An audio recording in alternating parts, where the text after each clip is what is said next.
संभल के जिस सीओ अनुज कुमार ने न सिर्फ संभल को संभाला बल्कि शहर को जलने से बचाया। उनके खिलाफ इंडियन यूनियन मुस्लिम लीग नाम का एक संगठन आ गया है। इंडियन यूनियन मुस्लिम लीग ने यूपी के डीजीपी को चिट्ठी लिखकर मांग की है कि अनुज चौधरी को हटाया जाए क्योंकि वो संभल के मुसलमानों के लिए खतरा बन सकते हैं। आईयूएमएल का ये बयान उस वक्त आया है जब यूपी के सीएम योगी ने अनुज चौधरी की खुलकर तारीफ की है और इन सबके बीच मुस्लिम लीग का ये आरोप है कि अनुज चौधरी संभल के मुसलमानों के लिए खतरनाक साबित हो सकते हैं और इसलिए उनको हटाया जाए।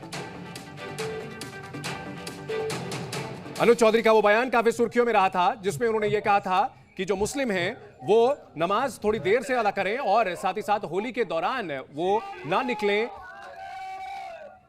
तो इसको लेकर के इंडियन यूनियन मुस्लिम लीग की ओर से डीजीपी को बाकायदा चिट्ठी लिखी गई है और चिट्ठी लिख करके मांग की गई है कि संभल के सीओ अनुज कुमार चौधरी को हटाया जाए, उन्हें उनके पद से हटाया जाए क्योंकि अनुज चौधरी जो है वो मुसलमानों के दुश्मन हैं और उन्हें वहां से हटाया जाना चाहिए। और अनुज चौधरी के बयान को लेकर के राम गोपाल यादव ने भी पहले निशाना साधा था और अब मुस्लिम लीग का कहना है कि होली पर मुसलमानों को नुकसान पहुंचा सकते हैं। राम गोपाल यादव जो समाजवादी पार्टी के सांसद हैं उन्होंने भी हमला बोला था और मुसलमानों की सुरक्षा के लिए अनुज चौधरी को हटाया जाना जरूरी है, यह मुस्लिम लीग ने मांग की है। अनुज चौधरी का वो बयान काफी सुर्खियों में रहा था जिसमें होली पर उन्होंने ये कहा था कि होली साल में एक बार आती है जबकि जो जुमा है वो 52 बार आता है और मुस्लिम समाज को चाहिए कि वो बाहर निकले तो होली से रंग अगर लगता है तो उसको लेकर के बुरा ना माने। और इनके इस बयान को लेकर के योगी आदित्यनाथ ने भी उनकी तारीफ की थी, लेकिन इस बीच में उनके ऊपर अब हमला बोला जा रहा है। और जियाउर रहमान पर जो समाजवादी पार्टी के संभल से सांसद हैं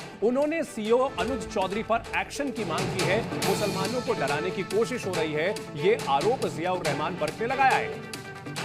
बर्क ने आगे कहा यह सरकार और जनता के नौकर हैं, ऐसे अधिकारियों पर कार्रवाई होनी चाहिए, जियाउर रहमान बर्क ने मांग की है।